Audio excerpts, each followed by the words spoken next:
Alors, si je devais décrire le film d'aujourd'hui, je dirais simplement qu'il est le résultat d'une soirée où on aurait fusionné Mad Max Fury Road, Cowboy Bebop et Mario Kart. Voilà. Bref, le film d'aujourd'hui est un film de course, mais surtout un film d'animation japonaise.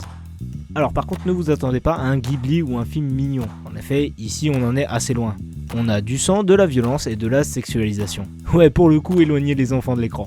Le film nous vient du studio Madhouse, qui nous a offert, pour vous donner une idée, les films Paprika, Vampire Hunter D Bloodlust ou encore Summer's War et la traversée du temps dont on avait parlé dans l'épisode sur le garçon et la bête. Donc vous l'aurez compris, on a un large spectre en termes de sujets traités. Bref, vous l'aurez compris, on part à la conquête de la victoire, peu importe les radars, cachez-vous car la course est clandestine. Aujourd'hui on parle de Red Line.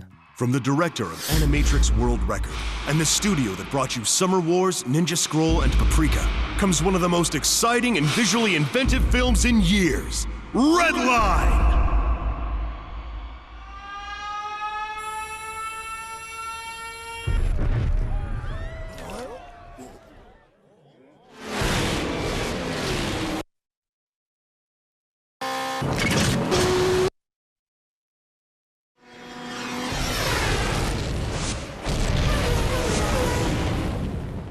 Alors, Red Line est un film d'animation japonaise réalisé par Takeshi Koike, sorti en 2009 et produit donc par le studio Madhouse.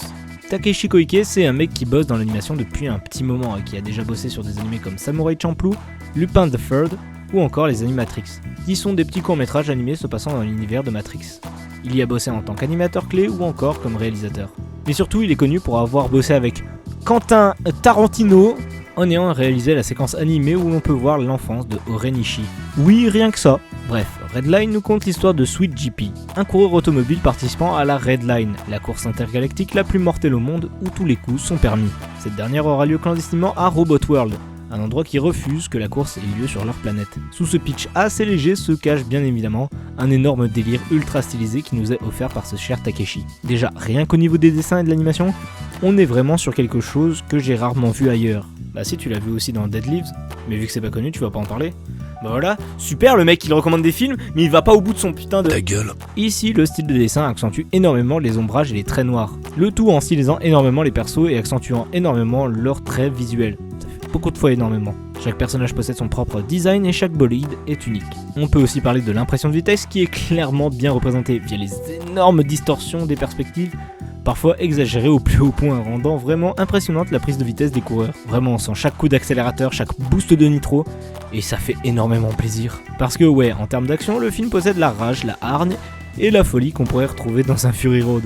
Le film envoie la sauce et clairement les scènes de course en sont des plus mémorables. Étant donné en plus que tous les coups sont permis et la clandestinité de la course, l'action imprime la rétine et ne lésine pas sur le spectaculaire, que ce soit dans les designs des personnages, des bolides ou de l'action dépeinte. Alors, parlons un peu de la musique. Notre cher Takeshi ayant officié sur Samurai Champloo, on sent une vraie inspiration de ce côté-là, avec des morceaux très hip-hop et rock'n'roll. La bande-son est une tuerie et je pense facilement que le morceau Yellow Line est facilement entré dans mon téléphone. Notons aussi que le film aura mis 7 ans à se faire. D'abord annoncé via un trailer en 2006 pour sortir en 2007, il sortira au final 4 ans plus tard, en 2010, après plus de 7 ans de production. Et comme je l'ai énuméré plus tôt, le résultat est là. Le film est disponible, un peu nulle part.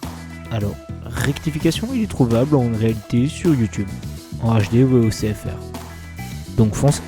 Sur ce, je vous laisse à votre film et vous dis à bientôt pour de prochaines chroniques. Ciao.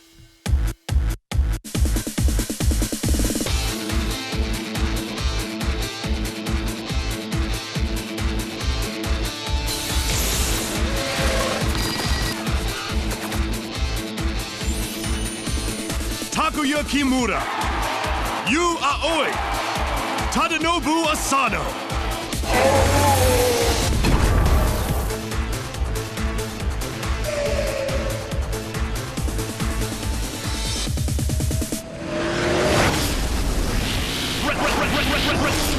Red Line!